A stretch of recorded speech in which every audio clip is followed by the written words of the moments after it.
Cette semaine, on n'a pas pu faire de vidéo parce que mon téléphone il s'est recassé, l'écran il s'est cassé. Alors là, il y a vraiment des questions à se poser. Pourquoi? Eh bien parce qu'il était déjà cassé et il s'est recassé.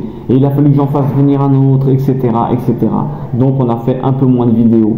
On a essayé quand même de répondre plus ou moins aux commentaires. D'ailleurs que je remercie beaucoup à tous ceux qui commentent, tous ceux qui laissent des petits messages. Pour moi, c'est très gratifiant. D'ailleurs, si on fait tout ça, c'est pour faire des contacts et connaître du monde. Pourquoi? Comme on a dit, on n'a pas le droit d'être seul et encore moins pour vivre notre foi, surtout si on n'a pas d'endroit, de lieu de culte ou de choses comme ça, qu'on se retrouve dans aucune église et aucun endroit. Eh bien, sachez qu'on est tous ici les bienvenus, quelle que soit ta croyance, même si tu n'en as pas, t'es le bienvenu. Bref, on est bien content, on a récupéré le téléphone et ça fait plaisir. Maintenant, qu'est-ce que je voulais vous dire? Je voulais vous dire que on va reprendre nos études. Hein. Petite dédicace aujourd'hui spéciale. Hein. C'est pour l'élévation de l'âme d'une personne que je connais qui est partie cette nuit ou ce matin, je ne sais pas exactement. Mais on va lui envoyer toutes nos bonnes ondes avec ce cours, d'accord? C'est très important, d'accord? Si vous avez des personnes à qui vous voulez dédier cet enseignement et envoyer, comme on dit, toute notre force à travers cette étude qu'on fait, n'hésitez pas. Des personnes qui sont seules, des personnes qui sont malades, c'est le moment de le faire. C'est à nous de le faire. Il y en a qui n'ont personne pour prier pour eux. C'est à nous de le faire et d'intercéder pour eux. Que notre étude soit une intercession pour eux. D'accord? Bon, alors c'est parti. On envoie, on était en plein Matthieu, on continue à lire les évangiles dans l'ordre. D'ailleurs, je tiens à préciser rapidement ceux qui ont demandé les PDF du tableau et tout ça, n'hésitez pas à me les redemander, hein, d'accord, parce que je vous ai dit, j'ai eu des problèmes avec le téléphone. Si il vous manque des PDF des villes bibliques, du cours d'hébreu ou du tableau avec les événements des évangiles mélangés dans l'ordre, hein, des événements, n'hésitez pas, demandez-les, envoyez-moi un email. Mon email il y est dans le commentaire et tout ça, je crois qu'il y est même quand vous regardez à propos de, il y a mon email. Donc vous pouvez me demander et je vous envoie ça sans problème. Alors on est parti. Allez, on arrive et on commence à lire. On essaie de faire les évangiles dans l'ordre, d'accord? On est en plein Matthieu. Matthieu 8, verset 5. Alors on y va. Et Jésus, comme il entrait dans Capernaum, un centurion vint à lui, le suppliant et disant: Seigneur, mon serviteur est couché à la maison, atteint de paralysie, horriblement tourmenté. Et Jésus lui dit: J'irai moi et je le guérirai. Et le centurion répondit et dit: Seigneur, je ne suis pas digne que tu entres sous mon toit, mais dis seulement une parole et mon serviteur sera guéri. Car moi aussi je suis un homme placé sous l'autorité d'autrui, ayant sous moi des soldats. Et je dis à l'un: va, et il va. Et à l'autre: viens, et il vient. Et à mon esclave: fais cela, et il le fait. Et Jésus, l'ayant entendu, s'en étonna et dit à ceux qui le suivaient: pardon, en vérité, je vous le dis, je n'ai pas trouvé même en Israël une si grande foi. Et je vous dis que plusieurs viendront de l'Orient et de l'Occident et s'assiront avec Abraham, Isaac et Jacob dans le royaume des cieux. Mais le fils du royaume seront jetés dans les ténèbres de dehors. Là sera les pleurs et les grincements de dents. Et Jésus dit au centurion: va, et qu'il te soit fait comme tu as cru. Et à cette heure-là, son serviteur fut guéri. Texte un petit peu long, je m'excuse, hein. Mais bon, on a comme d'habitude pas mal de choses à dire dessus.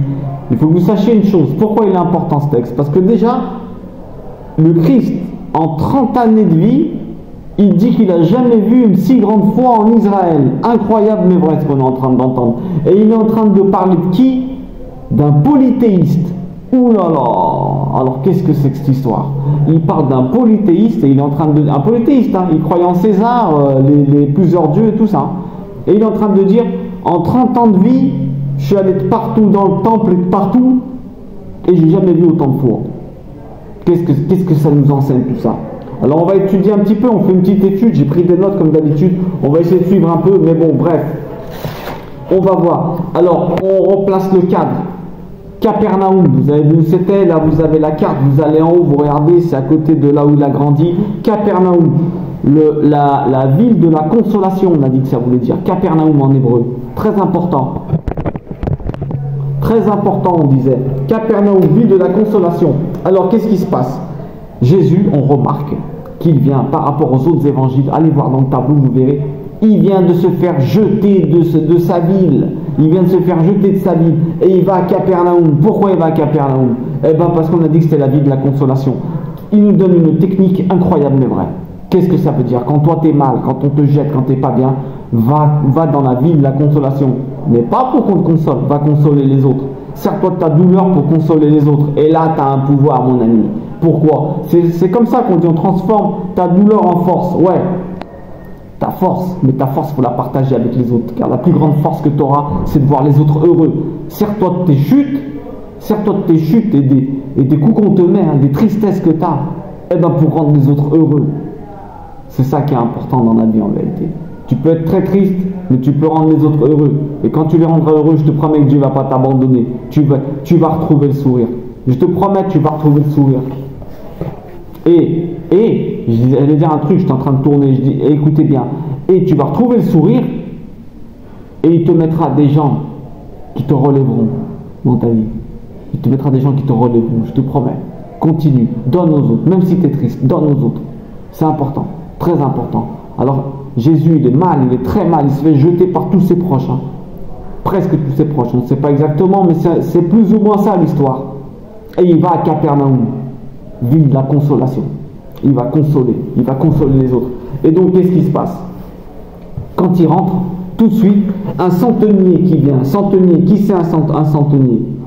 Eh ben, un centenier, c'est un gars qui avait 100 personnes à sa garde.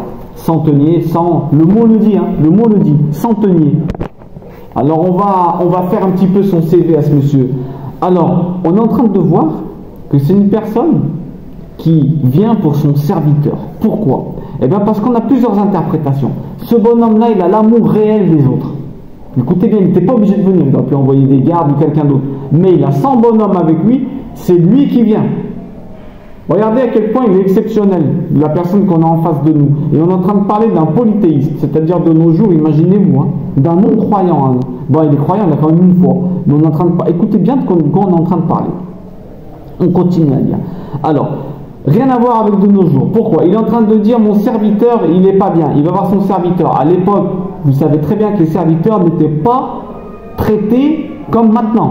Le serviteur, il faisait partie de la maison dans la loi de Moïse. Hein. Ce bonhomme-là, il est en train de s'adapter à la loi de Moïse. Dans la loi de Moïse, ton serviteur, c'est comme un membre de la famille. D'ailleurs, au bout de 50 ans, jubilé, quand il s'en va, tu lui demandes, tu veux rester? Il y en a plein qui restaient. Il se mettait une boucle d'oreille qui voulait dire, je suis libre, mais je reste quand même. Je suis tellement bien traité, tu devais traiter ton serviteur comme tes enfants. Et d'ailleurs, il y a une petite ambiguïté dans ce texte. Le mot « mon serviteur est malade », c'est le même mot que petit bébé et que enfant. C'est incroyable, hein? Donc, il le considère comme son enfant. Il est en train de le dire là. Il est en train de le dire. Le mot crée ambiguïté. C'est le même mot que enfant et serviteur. Il est en train de dire mon serviteur que j'aime comme un enfant. Ou alors il parle de son fils, on ne sait pas en vérité. Mon serviteur qui est comme mon enfant, s'il te plaît, viens le soigner. C'est lui qui vient. Sans homme, lui il vient. C'est ça les leaders. Les leaders bibliques, c'est ceux qui y vont. Le roi biblique, il est au service du peuple. C'est lui qui est au service. Le Christ, il est venu, il te lave les pieds. Il te dit, les plus grands, c'est ceux qui sont au service dans les cieux. Nous, dans ce monde, les plus grands, on les sert. Mais là-bas en haut, les plus grands, c'est ceux qui s'occupent des autres. Et qui sont au service des autres. Vous comprenez la différence? Alors là, il c'est simple, clair et net. Il dit, il vient pour les autres, c'est le grand chef de la maison. Il montre que c'est un vrai leader. Il montre que c'est un vrai leader. Il dit, il est horriblement tourmenté. Ah, c'est intéressant. C'est intéressant parce que c'est intéressant. Il dit, il est tourmenté. Il sait que c'est, en fait, tourmenté. On peut croire qu'il y a une petite notion de, comment dire, une petite notion de tourmenté pour les soucis de ce monde. On peut penser ça aussi qu'il était malade, mais à cause des soucis de ce monde. Bon, bref, on a ça. On a un peu ça. Hein. Donc ça veut dire qu'il y a une notion que le bonhomme il croit dans l'au-delà. C'est qu'on a quand même un personnage un peu spécial là. On a un Romain complètement judaïsant. On a un Romain qui vraiment s'adapte à la loi de Moïse et bon. Bref, alors il a compris qu'est-ce que c'est que l'amour des autres. Qu'est-ce que ça veut dire? Il a compris que l'amour des autres, c'est pas que ta famille, c'est pas que toi, c'est pas que tes enfants. Il vient pour son serviteur.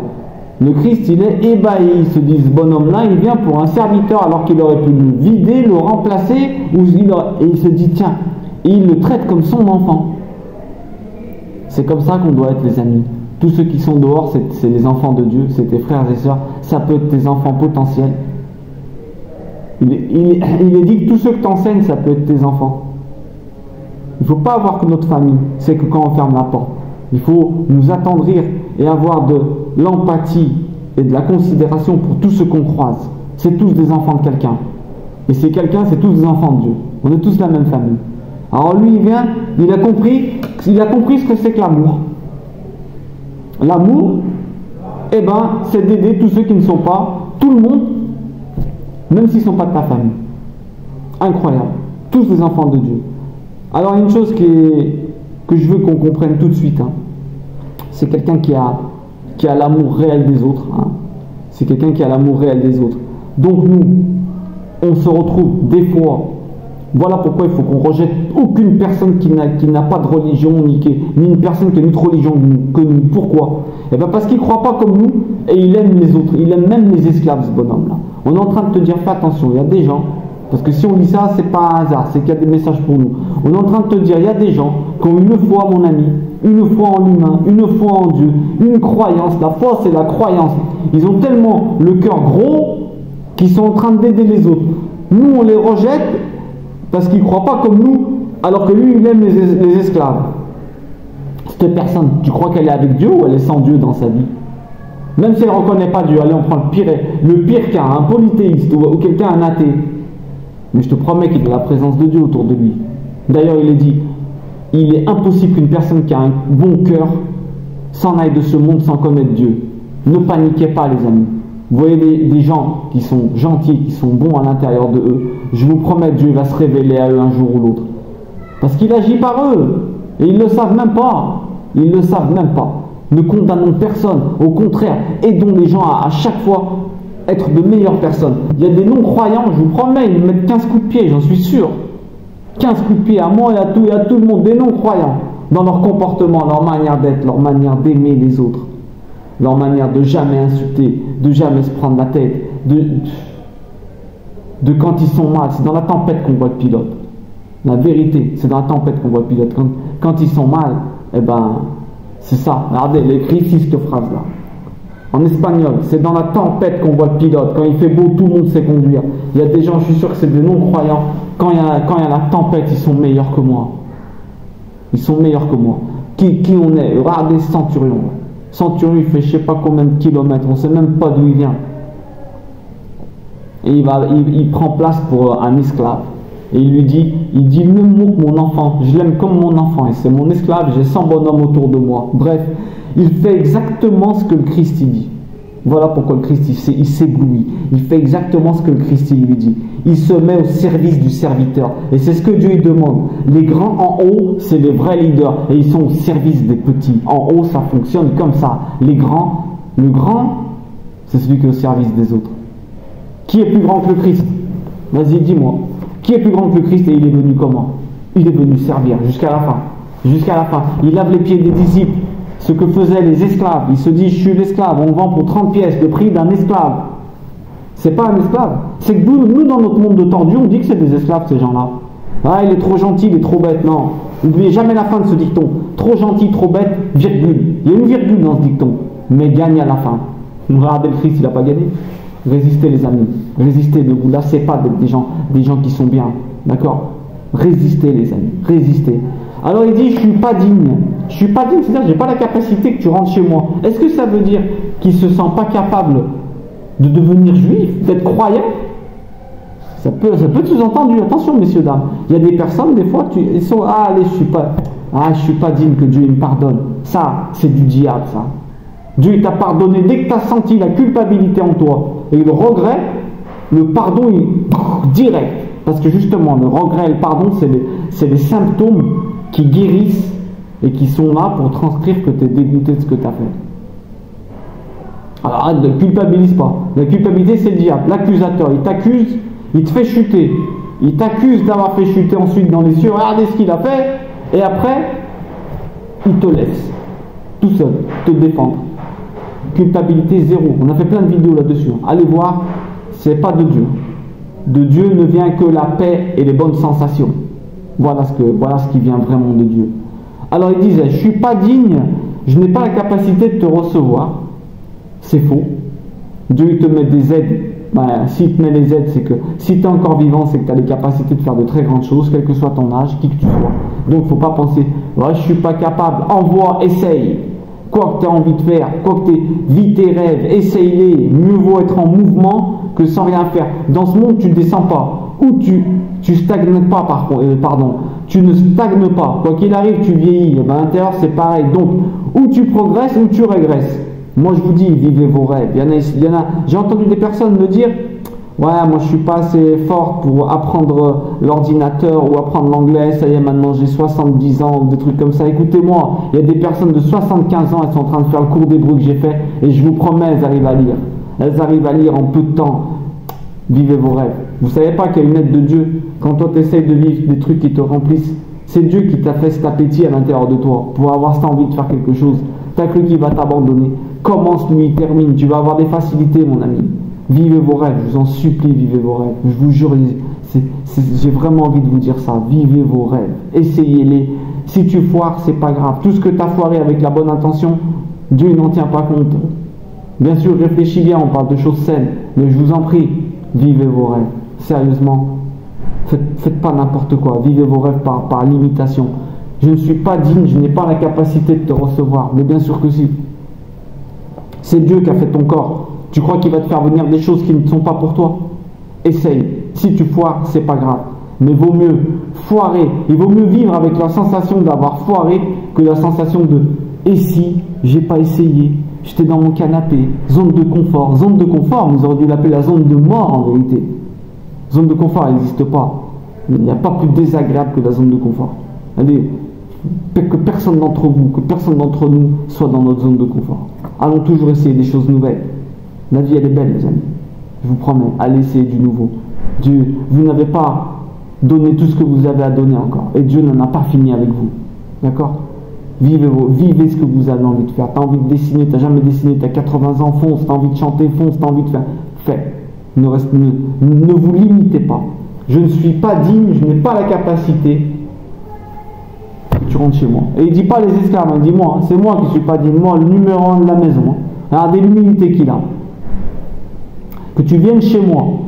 D'accord ? Le mot c'est ezerkomai en grec, ça veut dire que tu rentres à l'intérieur. Ça peut vouloir dire à l'intérieur aussi, il peut y avoir ce double enseignement. Bon, bref, il lui dit ça. Et qu'est-ce qu'il nous enseigne déjà? Il nous enseigne que quand tu demandes de l'aide, il ne faut pas trop abuser. Il lui dit non, t'inquiète, pas la peine que tu te déplaces trop. Je te demande un peu d'aide, mais je limite l'aide que tu me donnes. Il ne faut pas laisser faire les autres tout le truc de A à Z.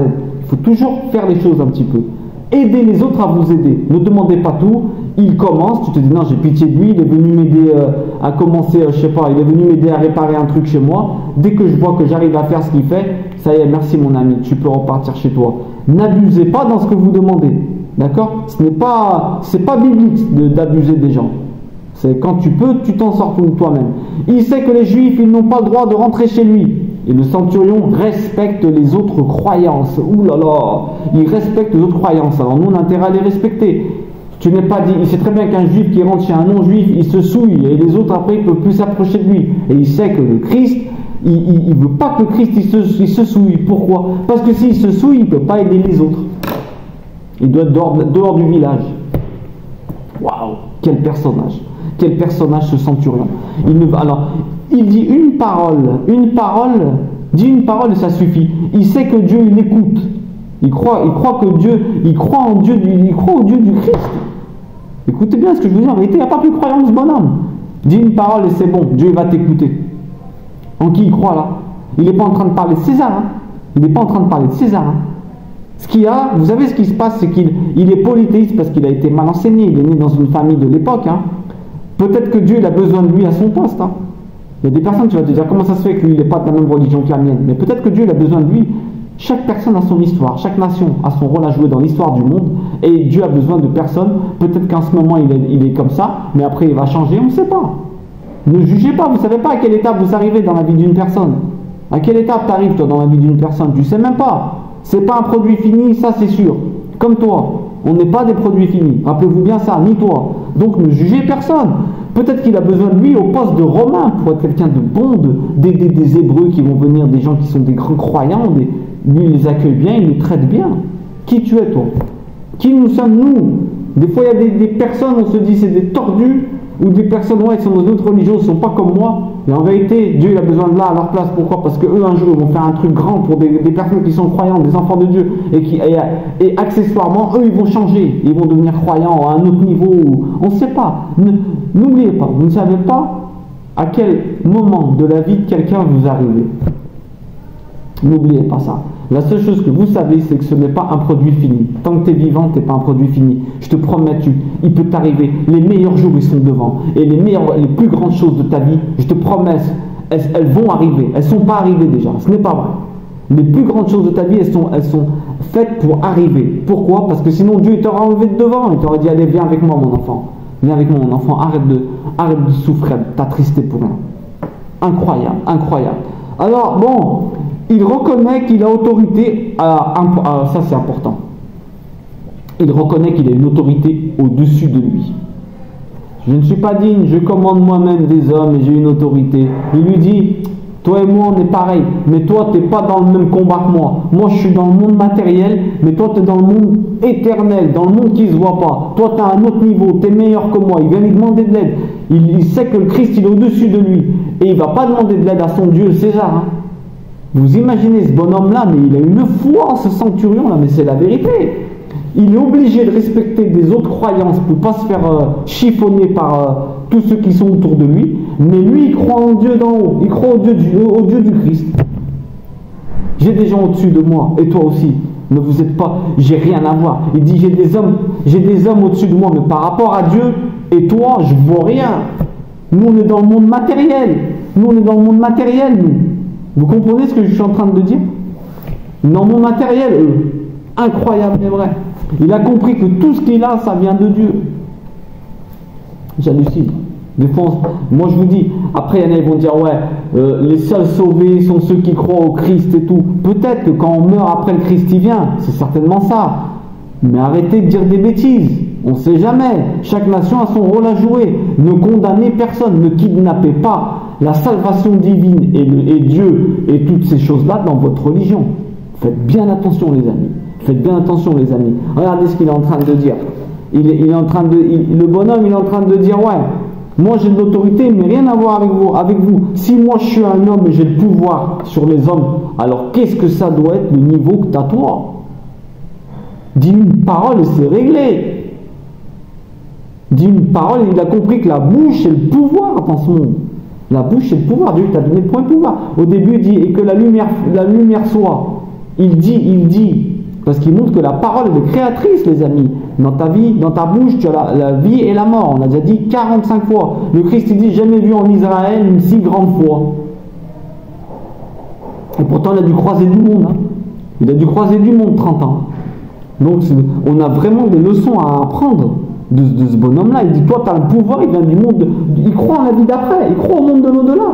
Il dit, toi ton pouvoir il n'est pas de ce monde. Il doit me croire en la résurrection. Je suis sûr qu'il lui il croyait au Christ après. J'en suis sûr. Je suis sûr que lui c'est devenu comme ils appellent un chrétien. Je suis sûr et certain. Je suis sûr et certain. Il s'occupe des petits. Il est croyant.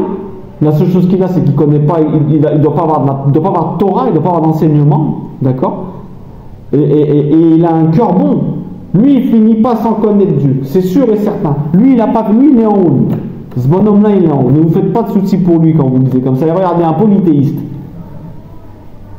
Lui, il a fini en connaissant Dieu, polythéiste, direct. Regardez ça. Il parle de la foi d'un polythéiste. Le Christ est en train de parler de la foi d'un polythéiste. Parce que chaque nation a un rôle à jouer, ça on l'a dit déjà. Il se peut, et voilà, il peut arriver, il arrivera à Dieu. Et voilà, ça on l'a dit. La foi, qu'est-ce que c'est? C'est une pratique? Non, regardez, là il n'y a pas de pratique là. Non. Quoi que vous me direz ici, c'est une pratique de faire le bien. Mais une pratique au niveau religieux, non. Il est en train de dire, jamais vu une aussi grande foi. Et ce bonhomme-là, croyez-moi, qu'il se mettait peut-être à genoux devant les dieux romains. Alors, accessoirement, qu'est-ce qu'on peut voir? Que le bonhomme, il s'agenouille. C'est pourtant quelqu'un qui a 100 hommes devant lui. Il n'a pas de problème pour s'agenouiller non plus. Il n'a pas de problème pour reconnaître ses défauts. Il n'a pas de problème pour aider les autres. La foi, exactement. Il reconnaît la vérité. Emouna, le mot en hébreu, foi qui vient de Amen. Je reconnais la vérité. Amen. Je reconnais la vérité. Alors attendez, qu'est-ce qu'il est en train de dire? Ok, il a reconnu que Jésus est plus que lui et il a reconnu que c'est la parole qui soigne. Exactement, ça on l'a déjà vu, on l'a regardé avant. Intéressant, mais intéressant. Alors après, il lui dit, va et qu'il soit fait selon ta croyance. Il peut pas, déjà il y a plusieurs raisons. Il ne faut pas qu'on dise que le centurion c'est un hypocrite, d'accord? Et qu'il a menti à Jésus. S'il est fait selon sa croyance, si tu es venu gratter et en vérité tu ne crois pas à ce que tu es en train de dire, tu n'auras rien. Le Christ dit attention, vas-y, il sera fait selon ta croyance. En fait, le Christ, il valide la croyance du centenier. C'est incroyable. Il dit regardez, regardez, il fait ça devant tout le monde. Allez, vas-y, il va être fait selon ta croyance. Comme ça, si tu crois en un truc qui n'est pas bien, c'est-à-dire mon Dieu et ton Dieu, ça ne marchera pas. C'est selon ta croyance que tu auras ta récompense. Tu crois en Dieu, t'inquiète, les autres, tu vas être un témoin devant les autres. Tu vas être un témoin. Pourquoi? Parce qu'il va t'arriver du bien. Il va t'arriver du bien. Et donc tu vas être un témoin. Les autres ils vont dire waouh, son Dieu c'est vrai. Qu'il soit fait selon ta croyance, pour qu'on ne dise pas que le centurion c'est un hypocrite ou qu'il se trompe. Ça c'est important. Importantissime. Alors après, bien entendu, pour conforter le centurion dans sa croyance, hein, t'inquiète pas, conforte-toi, d'accord, dans son mode de vie. Continue à être quelqu'un de bien et à bien traiter les brebis de Dieu. Continue à être quelqu'un de bien et ça fait selon ta croyance, selon ton mode de vie. Continue comme ça, tu vas avoir du bien dans ta vie. Regardez ce qu'il est en train de lui dire, incroyable mais vrai. Continue à faire le bien. Ce bonhomme, centurion, ça doit être vous dans ce texte. Nous, on doit être le Christ et centurion, les deux. On doit dire ça aux autres, on doit les aider. On doit les aider avec notre bouche, comme il est en train de le faire. Et on doit se rendre disponible, on doit aller aider les autres dans le Capernaum quand on ne va pas bien. Bref, même quand on va bien, ne comprenez pas mal ce que je dis. Et on est aussi le centurion. Il sera fait selon ta croyance. Tu crois, je te promets que tu auras. C'est pas possible. Si toi tu donnerais ton fils, t'as cru que Dieu il va te laisser sans te donner. Mais marche droit. Mais il y a une virgule à tout ça. Mais suis la parole de Dieu. Marche avec lui. Alors, continue à bien traiter tes brebis. Impeccable. Et ça va être un exemple pour les autres. Croyez comme lui, vous allez voir si ça marche pas exactement. Ok, ça je l'ai mis ça un peu à la barbare. Quand le Christ il dit j'irai moi, il nous enseigne quoi? Ça c'est ce que je vous disais, on peut être le Christ aussi dans cette histoire. J'irai moi. L'attitude de quelqu'un qui aide, c'est quelqu'un qui interrompt ses plans. On t'interrompt tes plans. Quand il y a quelqu'un qui a besoin d'aide, tu interromps tes plans et tu vas aider. Tu interromps tes plans. Même ton étude, tu es en train d'étudier les écrits. Quelqu'un il vient, ta femme elle frappe à la porte. Oui, excuse-moi, nana, il n'y a pas. Tu es en train d'étudier la Bible, mon ami. Tu dois être disponible. C'est Dieu qui te l'envoie. Ne lui renvoie pas. On ne fait pas de ping-pong avec Dieu. Quand Dieu t'envoie quelqu'un, ne lui renvoie pas. Fais ce que tu as à faire, fais ta partie et tu lui renvoies en ayant fait ta partie. Tu n'es pas en train de jouer au ping-pong avec Dieu. Même tu es en train d'étudier. Quelqu'un il vient, sourire. Donne envie d'étudier. Sourire. Attitude. Sois un soleil. On va nous voir avec des têtes. Mais ça te sert à quoi la Bible? Prends la Bible et ferme-la. Prends la Bible, tu la fermes et tu la laisses de côté. D'abord ton attitude. Très très important. N'hésitez pas à vous interrompre. Je suis dans un marché ici, un marché fermé, donc des fois on entend des bruits un peu bizarres, je suis désolé, je ne l'ai pas vu venir, des fois j'arrive à couper. Bref, alors on continue.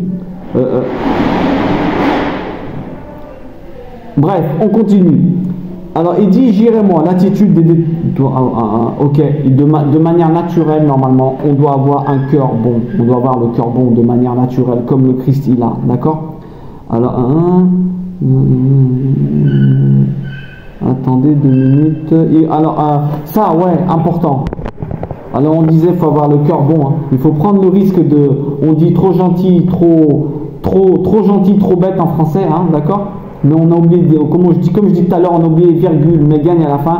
Il faut prendre le risque de faire le bien et de te faire avoir. par bonté. Il faut que ça soit ta nature en vérité. Le Christ, il a cette nature. Il a cette nature, il dit au bonhomme, oh, je vais t'aider, mais ne dis rien à personne, parce qu'après, je vais être obligé de partir en courant, il va y avoir des histoires. Ne dis rien. Et il le fait quand même. Le bonhomme, il va, il le trahit. Incroyable, mais vrai. Alors, il dit une parole et il part. Le Christ, il dit, vas-y, avec qu'il en soit fait selon ta parole, vas-y. Et il dit une parole et il sera guéri. Vas-y, qu'il soit fait selon ta foi. Le centurion, il démontre qu'il a la vraie foi en vérité. Il est en train de démontrer qu'il a la vraie foi. D'accord? La foi, il a la foi et il le prouve. Pourquoi? Parce qu'il ne dit pas, ouais, mais t'es sûr, on va le soigner. Okay, vas-y, dis la parole. Non, vas-y, selon ta foi. D'accord, pas de problème. Moi, j'ai la foi, je m'en vais. Pas de problème. Moi, je sais vraiment que ton Dieu, toi, tu es capable de demander à ton Dieu. Je sais vraiment que tu es capable de demander à ton Dieu, hein, et que ça va marcher. Je sais que tu es capable. Donc, pas de problème, je m'en vais. Ta foi, elle peut relever quelqu'un sans qu'il le sache. Pourquoi? Ça, c'est l'enseignement aussi. On peut intercéder pour les autres. Regardez, il est venu intercéder pour un enfant, pour un serviteur. Ta foi, elle peut relever quelqu'un de là où il était sans qu'il le sache. Il faut intercéder. Il faut demander pour nos frères. Dis seulement une parole et je serai guéri. Dis seulement une parole et dis seulement une parole et mon serviteur, mon enfant, mon frère, mon ami sera guéri. Dis seulement une parole. Il faut qu'on ait cette foi, les amis. Bien, il faut que vous compreniez une chose, même si tu es à distance, il faut croire que si le Christ il a relevé cette personne, lui, imagine-toi si tu t'adresses à Dieu. Imagine-toi si tu t'adresses à Dieu. Alors il y a d'autres interprétations. Hein. C'est important, toi quand tu ouvres le livre, hein, écoutez bien ce que je vous dis. Hein. Quand tu ouvres le livre et t'es pas bien, tu te mets, tu dis ouais, dis seulement une parole et je serai guéri. Donc, je disais, j'ai coupé un peu parce qu'il y avait un peu trop de bruit, je me suis dit, allez, un peu plus de calme. Alors, on va essayer de terminer quand même rapidement. Donc, on disait, quand il dit, ouais, mon serviteur, il est paralysé, il y a aussi, ça veut dire, il y a une notion de faiblesse dedans. Donc, c'est peut-être que la personne, elle était paralysée dans sa croyance. C'est qu'on peut comprendre de plusieurs manières. Si vous avez d'autres interprétations, je vous en prie, mettez-les, parce que là, il y a encore des choses à comprendre, ça se voit. D'accord? Alors, on a dit qu'il a... Toi-même, on a dit, si tu as des problèmes, prends le livre, prends les paroles de Dieu, et tu prends, et tu ouvres, et tu dis seulement une parole, et je serai guéri. Et lis, mon ami, lis, mon ami. C'est ça, un des grands messages. Tu peux soigner les autres par intercession. Dis seul, pour quelqu'un d'autre aussi. Dis seulement une parole, et cette personne sera guérie. Intercédez pour vos frères et sœurs, c'est important, en silence, sans que personne ne le sache. Et s'il faut le faire publiquement, devant des gens, ouais, moi je prends sa défense. Je ne dis pas faire n'importe quoi, tu te mets à prier devant des gens ou des trucs comme ça. Non, je dis, n'ayez pas honte de votre croyance. Si on vous demande, vous devez répondre. Ne faites pas les prosélytes. Mais si on te demande, ouais, moi je suis croyant. Bref, c'est un autre sujet. Soyez comme le centurion, même si les mots du Christ, même s'il est loin aujourd'hui, de nous, le Christ, il y a longtemps qu'il était dans le monde, hein, ne crois pas que tu ne peux pas te soigner avec ce livre. C'est pas vrai, le livre a été écrit il y a très longtemps, fait comme le Christ, à distance il a soigné. Et bien c'est la même distance que depuis que le livre il a été écrit. Ce livre il te soigne. Le centurion, s'il avait eu une Bible, ça serait un évangéliste ce bonhomme-là. Imaginez-vous. Donc, croyez pas que vous êtes moins que lui et que vous méritez moins que lui. Croyez pas ça. Je vous promets qu'une parole de Dieu elle vous soigne. Une parole de Dieu elle vous soigne. Un mot que le Christ il a dit dedans, il va te faire boum, tu vas dire oh il t'a soigné. Il t'a soigné à travers le temps et à distance. Vous imaginez ce truc de dingue, hein? Vous imaginez une parole que tu vas lire, waouh elle m'a soigné. Il l'a dit ce jour-là pour te soigner toi aujourd'hui. Incroyable mais vrai. On saute les distances. Et toi aussi, si tu es loin de quelqu'un, pour cause de bagarre ou un truc comme ça, si tu t'es embrouillé avec quelqu'un, dis une parole. Appelle-le. Dis une parole et soigne-moi toute cette situation. C'est important. Attention, Jésus il dit qu'on peut faire plus que lui. Un mot il soigne. Mais toi, marche droit. Tu veux être un soigneur, marche droit. Pourquoi pas? Parce que si tes mots, tu dis des vulgarités, des bêtises, ben tu ne pourras jamais soigner personne. Pourquoi? Pas parce que tu as des clipotes, comme on dit en hébreu, des couvercles. Tes mots, ils rebondissent. Ils rebondissent à cause de ta bêtise, enfin de nos bêtises. Même moi, faut que je me corrige, il faut que je sois moins virulent, il faut que je sois vraiment quelqu'un de meilleur. Il faut vraiment avoir un cœur bon chaque fois plus. Il faut chasser toute violence de nous. Il faut vraiment qu'on soit des gens exceptionnels. C'est ce que je vous souhaite. C'est ce que je vous souhaite. Le Christ à la fin, il finit en disant quoi? Il y a des gens qui viennent de l'autre. Comment il dit? Il dit, en vérité, je vous dis, je n'ai pas trouvé même foi, ok? Je vous dis, plusieurs viendront de l'Orient et de l'Occident. Des gens que tu crois qu'ils sont désorientés, ne les jugez pas. Attention, l'acceptation, c'est un des sujets principaux de ce passage. L'acceptation des autres et de leurs croyances. Hein. Même ceux qui n'en ont pas. Hein. Regardez bien, même les polythéistes, cette histoire du sang, il ne peut pas prendre pire. Un polythéiste, il croit en César. Hein. Il croit en un bonhomme qui est vivant. Hein. Écoutez bien. Je vous dis que plusieurs viendront d'Orient, d'Occident. Ceux que tu crois désorientés, ils vont prendre la place des enfants de Dieu. Alors attendez, il prend un Occident. Ça c'est avec Abraham, Yitzhak et Jacob dans le royaume des cieux. Mais les fils du royaume seront jetés. Et ouais, parce que nous on a fait du lachonara, on parle mal avec notre bouche, et voilà. Et parce qu'on croit qu'on a tout gagné. Rabaissez-vous, ne vous sentez pas plus ni moins que personne. Hein. Ne vous rabaissez pas pour rien non plus. Mettez-vous à la même valeur que tout le monde. On est tous des enfants de Dieu. Il n'y en a pas un qui vaut plus que l'autre. Ce n'est pas vrai. On est tous des enfants de Dieu. D'accord? Rappelez-vous bien ça. D'accord? Intercession. Une parole et je serai guéri. Une foi incroyable. Il s'est dit, ce bonhomme-là, il croyait alors qu'il n'avait jamais eu de Torah. Mais il avait certainement dû voir des gens. Ce n'est pas possible qu'il soit comme ça. Ce n'est pas possible qu'il sorte comme ça. Ce n'est pas possible. Et donc voilà. Et il reconnaît l'autorité. Il reconnaît que lui a l'autorité dans ce monde. Les grands, ils ont une autorité. Ceux qui ont des centaines d'hommes, ils ont l'autorité dans ce monde. Mais il sait qu'il y a d'autres autorités au-dessus de lui qui sont, mais on ne parle pas de César ou tout ça. Je sais que j'ai des gens au-dessus de moi. Il parle de Dieu. Je suis sous autorité. Il est en train de parler de Dieu. Voilà ce que c'est qu'être un grand dans ce monde. Voilà ce que c'est qu'être un grand dans ce monde. Et ouais. Mais il dit seulement, pas, car moi aussi je suis un homme placé sous l'autorité d'autrui, ayant sous moi des soldats. Et je dis, sous l'autorité d'autrui. Il parle de ses chefs qui vont au-dessus de lui. Mais il parle de Dieu.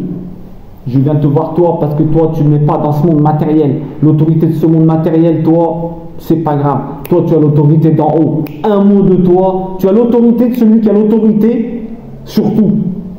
Sur mes chefs et sur tout le monde. Je n'ai jamais trouvé aussi grande foi. Dis un mot et je serai guéri. Et il est parti. Va, ça sera fait selon ta foi. Pas de problème, je m'en vais. Il a rien dit, il est parti. Pas de problème, moi j'ai la foi, t'inquiète. J'ai la foi, je sais que ça va marcher. Je n'ai qu'une chose à faire. Applaudissements pour ce monsieur. Et j'espère vraiment que Dieu fasse qu'on ait à s'applaudir chacun d'entre nous.